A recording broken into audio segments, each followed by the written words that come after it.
নির্বাচনোত্তর সম্ভাব্য প্রধানমন্ত্রী যিনি হবেন আমাদের জনাব তারেক সাহেব, উনি আজকে প্রধান বিরোধী দলের যিনি প্রধান হবেন জামাত ইসলামীর আমির ডক্টর শফিকুর রহমান, তার সাথে সৌজন্য সাক্ষাৎ করতে আসছেন, একটা কার্টেসি ভিজিট করতে আসছেন। এটাকে আমরা ওয়েলকাম করি। আমি মনে করি এই ধরনের নিউ কালচার নিজেদের ভিতরে থাকাটা এটা একটা গুণগত পরিবর্তন। It's a good beginning.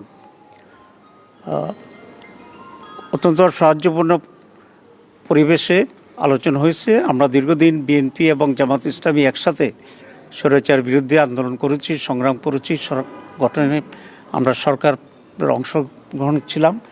এখন একটা ফেসিবাদের পতনের দুটি দল আলাদাভাবে নির্বাচন করেছি, কিন্তু আমাদের ভিতরে আমরা আশা করি একদমই আগামী সময়গুলোকে আমরা রাষ্ট্র পরিচালনায় সরকার এবং বিরোধী দল সমন্বিতভাবেই আমরা দেশের জন্য কল্যাণমূলক কাজ করতে পারব। আমরা এই ব্যাপারে একমত হয়েছি যে সকলে মিলে একসাথেই একটা কনস্ট্রাকটিভ ফিউচার আমরা গ্রহণ করতে পারবো, একটি নতুন বাংলাদেশ আমরা গঠন করতে পারবো। মৌলিকভাবে আমরা এই আলোচনা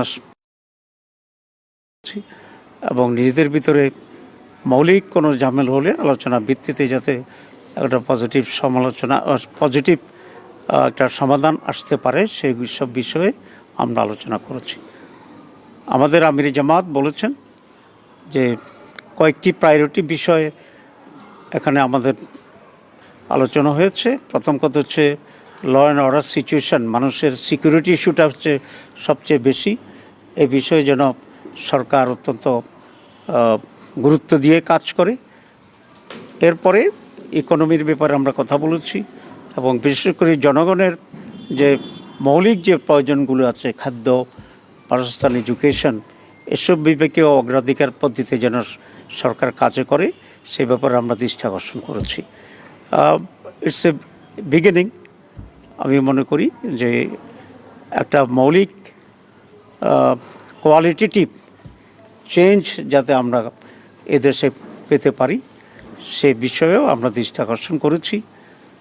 পজিটিভ যে কোনো বিষয় আছে আমরা বলেছি আমরা কোঅপারেট করব এবং জনগণের স্বার্থের বিরুদ্ধে এবং জনগণের কোনো কল্যাণের বিপরীতে যদি সেরকম কোনো ভূমিকা থাকে আমরা অবশ্যই সে ব্যাপারে আমরা প্রতিবাদ এবং ভূমিকা নেওয়ার জন্য